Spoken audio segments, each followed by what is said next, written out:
All right, so picture this. You wake up, right, but you're not just waking up, you're back from the dead. And you're a guardian now. Yeah, seriously. With powers, a whole cosmic destiny thing going on. Sounds wild. That's what we're diving into today.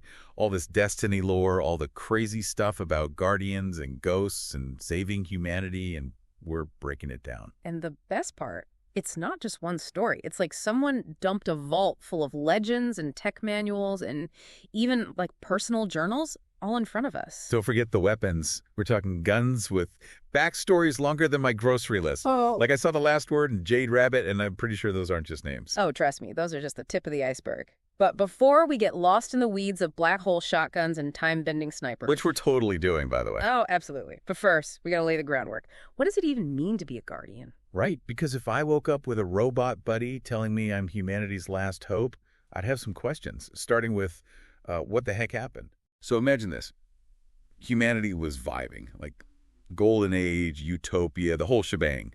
Thanks to the Traveler, this massive, mysterious being that showed up one day. Okay, so far so good. Who doesn't love a good utopia story? Right. But then, the collapse. Nobody knows exactly what happened, only that it almost wiped us out. Yeah. Enter the darkness. And that's where things get really interesting. Or scary, depending on how you look at it. Let me guess. The darkness is bad news. Understatement of the century. The Traveler, in his last moments of, well, existing as we knew it, creates these little AI companions, ghosts. Their job, bring people back to life, imbue them with the Traveler's light, and turn them into, you guessed it, guardians. Okay, I'm getting some serious Frankenstein vibes here. But with, like, less reanimating corpses and more space magic. It's not just about bringing people back, though. It's about choice. These resurrected guardians, they remember their past lives. They keep their personalities. So you're not just a soldier in the Traveler's army. You've got free will. Yeah. Which is kind of a big deal when you're talking about cosmic powers and fighting an unknown enemy. Exactly. And that's where the classes come in. Think of it like, you wake up, you've got this power inside you, the light, but how you use it. That's where you choose your path. Titan, Hunter, or Warlock. So classic RPG classes, but with a cosmic twist. I'm in. Let's start with Titans. Big armor, even bigger guns. Tell me I'm on the right track. You're not far off. Titans are the wall, the front line. Discipline, strength, unwavering in the face of danger. If you need something smashed, you call a Titan. They sound like they also come with a healthy dose of survivor's guilt, knowing they came back while so many others didn't. You'd be surprised how much that weighs on a Titan's mind. Hmm. But they bear the burden. It's part of who they are. Now, Hunters, they're a different breed entirely. All right, if Titans are the tanks, then Hunters are the rogue assassins. It's more like those wolves. Oh, yeah. Masters of survival, always adapting, always one step ahead. They prefer to fight on their own terms, with cunning and precision. Whether it's a well-placed sniper shot or a blade in the dark, a hunter makes their presence known. And looking damn cool doing it, I bet. Which leaves us with the Warlocks. All right, hit me with it. Are they space wizards or not? Think of them as scholars of the light. They delve into its mysteries, unlock its true potential, but it's a dangerous path.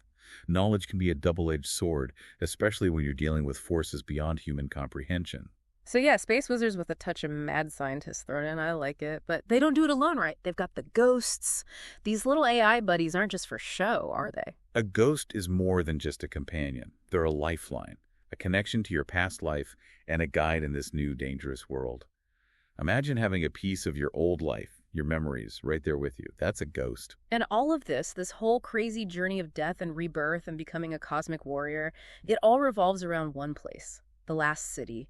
Humanity's last bastion of hope under the watchful eye, I don't even know what to call it, of the Traveler. It's a symbol of hope, definitely, but also a constant reminder of what we lost and what we're fighting for. And within those walls, well, let's just say it's not all sunshine and rainbows. We've got factions, power struggles, different ideas about how to survive, and then there are the weapons. Oh yeah, those weapons. We can't forget those. Yeah. Because what's a good deep dive without uncovering some seriously badass weaponry? And trust me, we've got stories for days about these guns, like The Last Word. You don't get a name like that without some serious history. Sounds ominous. I'm very much on board. So where do we start? So we've got these factions, right? Inside the last city, under the watchful presence of the Traveler. And they're not just arguing about, like, Who gets the last piece of space ramen? These are ideological wars, different visions for the future of humanity. Heavy stuff. Lay it on me. Who are the major players in this cosmic game of chess? Well, you've got dead orbit. Imagine these guys looking at the state of Earth, the constant threat of attack, and they're like, nope, we're out of here. Can't blame them, honestly. If the universe is throwing punches, sometimes you gotta dodge. So what's their grand plan? Pack up the last city and blast off to a new star system. Pretty much. Their whole thing is building a giant generation ship, packing up whatever humanity has left, and just leaving, becoming cosmic nomads. Bold move. I can see the appeal, though. Start fresh. Somewhere far, far away from the darkness. But I'm guessing not everyone's on board with that whole abandoned ship strategy. Oh, definitely not. That's where the future war cult comes in. They're like, running away, that's weak. They believe conflict is inevitable. The only way to survive is to be the strongest ones left standing, always preparing for the next war, always pushing the limits of technology, even if it means dabbling in stuff that makes everyone else nervous. So the space preppers versus the space warriors. Talk about a philosophical dilemma. Is there a middle ground here? Sort of. That's where you get New Monarchy. They're all about order, about bringing back a sense of structure to this whole chaotic mess. Yeah. They figure, if humanity is going to survive, we need a strong leader, a unified front. Right, because nothing says stability like a good old-fashioned monarchy. Except, with less inbreeding and hopefully more spaceships. Hey, whatever works. Right. But it's not just about the factions themselves. We've got some seriously interesting characters in the mix, too. Remember the Exo Stranger? Oh, how could I forget? The mysterious gunslinger with the cryptic warnings. She's got to have some connection to all of this, right? Oh, absolutely. But even figuring out what an Exo is a whole other deep dive. Let's just say she's not your average Guardian. Then there's Rasputin. Rasputin, right. The War Mind. Okay, for those of us who haven't been studying the lore, give us the SparkNotes version. Who is this guy? Or, what is he? Imagine an AI, but not like your phone's AI. Fire. This is a war mind, a superintelligence designed to protect humanity during the Golden Age. Okay, so we're talking Skynet, but hopefully less into the whole destroying humanity thing. The jury's still out on that one. Rasputin's been dormant for centuries. If we could wake him up, well, he could be our greatest weapon against the darkness. Or he could decide we're not worth saving. Great. Now I've got existential dread on top of everything else. But hey, at least we've got cool guns, right? Speaking of which, we were talking about all the places these Guardians are fighting.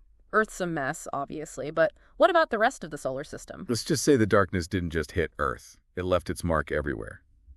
Take the moon, for example. Humanity's first step into the great beyond. One small step for man, one giant leap for her. No. Don't tell me it's crawling with aliens. It's worse than that. The moon is now a hive stronghold, dominated by the Hellmouth. Hellmouth. Okay, that sounds like something straight out of a nightmare. It's not exactly a picnic. Imagine a giant chasm spewing out these twisted hive creatures, all serving their god Oryx. It's a constant reminder that we're not alone in the universe, and that some things are best left undisturbed. I'm getting some serious nope, nope, note vibes from this whole moon situation. Yeah, well, it gets worse. Guardians tried to retake the moon, deal with Crota. Didn't go so well. Droda. Oryx's son. Big baddie. Let's just say the moon's a much scarier place thanks to him. Okay, so the moon's a bust. What about Venus? Any chance we could, have a relaxing beach vacation there? Not unless you're into ancient ruins and time-traveling robots. Venus was home to the Ishtar Collective. These brilliant, but maybe slightly too curious scientists trying to understand the Vex. The Vex. Right, the time-bending robots. Those guys always creep me out. What were they doing on Venus? They built this place called the Vault of Glass. Think. A giant Vex structure pulsing with weird energy. Nobody knows for sure what it was, but it definitely caught the collective's attention. Let me guess. They poked it with a stick. Pretty much. And whatever they found. Well, let's just say it didn't end well for them or for the rest of the solar system. See, this is why we can't have nice things. So the moon's a write-off. Venus is a giant Vex puzzle box. What about Earth? Anything left besides the last city? There's old Russia. Once, it was the heart of humanity's space program. Now, well, it's mostly ruins claimed by the Fallen, specifically the House of Devils. The Fallen, right, the ones who lost their traveler, scavenging for scraps of their former glory. And they blame humanity for their misfortune, especially the House of Devils. They almost overran the last city during the Battle of Twilight Gap. We're talking almost, like we were this close to being wiped out almost. Close enough that it still haunts the dreams of every Guardian who fought there. And then, of course, there's the House of Wolves. Ah, yes, the wolves.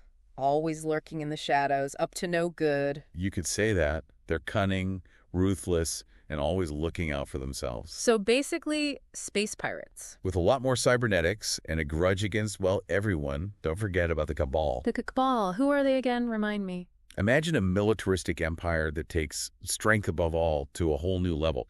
They've got technology that would make your jaw drop and a thirst for conquest that makes even the Fallen look tame. Okay, this is starting to sound a little crowded, even for a whole solar system. Where do these guys fit in? They've staked their claim on Mars. And get this, they're not afraid of the Vex. In fact, they seem to be at war with them. Now that's just crazy. We've got Fallen, Hive, Vex, and now these Cabal. It's like a cosmic bar fight out there. And thought Mondays on Earth were bad. Okay, so we've got Fallen fighting for scraps, Hive worshiping a king that makes Sauron look like a teddy bear, Vex, well, mexing everyone, and now Cabal just showing up like they own the place. It's a lot. It is a lot, and we haven't even gotten to the heart of it all. The why behind the chaos. The darkness. Right, the darkness. We've danced around it long enough. What do we actually know? Is just the evil opposite of the Traveler, like light versus dark, good versus bad, that kind of thing? If only it were that simple. The darkness. It's more like trying to understand a black hole. We see its effect, the destruction, the whispers of something ancient and powerful, but its true nature. That's the million-dollar question. All right, so no easy answers, but we've got these lore entries, these fragments of what people have experienced, right? Someone must have a theory. Oh, there are theories, plenty of them. The Speaker, for example, the closest thing the last city has to a, well, spiritual leader. Right, the guy with the awesome mask. What's his take? He talks about the darkness as a force of entropy, the opposite of the Traveler's light, where the Traveler creates, the darkness unravels. So, less a big bad guy, more like the end of the universe. That's cheery. Not exactly uplifting, is it? But not everyone sees it that way. Take Saint 14, for example. Legendary Titan, always spoiling for a fight. Oh, I like this guy already. What did he think the darkness was? He saw it as an enemy, a tangible enemy. Maybe an armada waiting out there in the black, biding its time. So, less existential dread, more lock and load. I can get behind that. Right. Any other theories floating around out there? Some think the darkness might be a species, maybe even one the Traveler rejected long ago. Now they're back for revenge, to prove the Traveler chose the wrong side. Okay, cosmic revenge story. That's actually pretty metal. There's also Ulantan, a warlock. Brilliant, but, well, he went down some dark paths in pursuit of knowledge. He had a different view. Let me guess. It involved a lot of forbidden texts and late-night rituals. You could say that. Ulantan, he believed the darkness was necessary. Yeah. A balance to the Traveler's light. Balance. So not good or evil, just part of a larger equation. Exactly. He thought that the Traveler, by uplifting civilizations like humanity, might be disrupting some kind of natural order. The darkness, in his view, was just restoring things to how they should be. Wow. Okay, so we've gone from the universe is ending to it's all about balance in the space of like 5 minutes. My brain hurts. Welcome to Destiny, right? Seriously. But for all this talk about cosmic forces and ancient beings, what gets me are the people caught in the middle. The everyday folks just trying to live their lives in the last city with all this craziness happening around them. It's easy to forget about them, isn't it? But they're the heart of it all. Imagine living with that constant knowledge that something could come crashing down from the sky at any moment. That the people protecting you, the Guardians, they're not quite human anymore. It's gotta mess with your head. Knowing the guys with the guns can literally come back from the dead. Creates a strange dynamic, doesn't it? Reliance and resentment. Gratitude and fear. And that's what I love about this Destiny lore. It's not just about the big explosions and the epic battles. It's about the human cost, the choices people make when faced with the impossible. It forces you to ask yourself, what would I do in their shoes? What would I be willing to fight for? Yeah, heavy stuff. And I think we've given our listeners a lot to think about today. We've explored the ruins of our solar system, met the factions vying for control, and faced the terrifying, awe-inspiring mystery of the darkness. We've dug deep into the lore, uncovered secrets, and maybe raised even more questions than we answered. As always. But that's the beauty of a good deep dive, isn't it? It's about the journey, not just the destination. And who knows what we'll uncover next time. Until then, eyes up, Guardians. Eyes up.